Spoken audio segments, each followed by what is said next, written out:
هرس لیدر مرکزی در درختان سیب و اشتباهی دیگر. دوستان عزیز، در باغات حسن آباد اشنوی هستیم.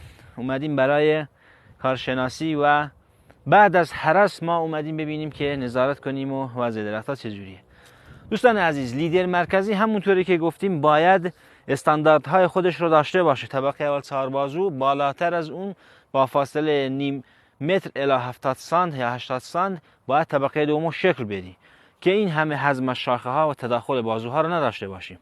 خب الان اگه بیاین نزدیکتر نگاه کنین، الان در این قسمت ما 5 تا بازو در طبقه اول داریم. خب این 5 تا بازو رو کاری نداریم. 2 تا بازو با بازوهای دیگه تداخل دارن که حتما باید حذف بشن. این از یک جهت. از جهت دیگر هم دوستان عزیز، یکی از اشتباهات دیگر، کلا برندی ها سرزنی شدن. کل این شاخه ها رو شما الان ملاحظه می‌فرمایید همشون سرزنی شدن که این اشتباهه. یا باید از ته حذف بشه یا نباید سرزنی بشه.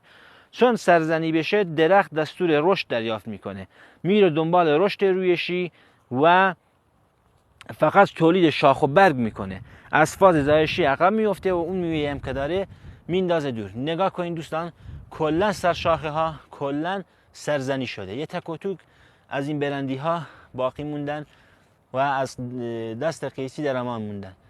کل شاخه ها اینجوری سرزنی شده.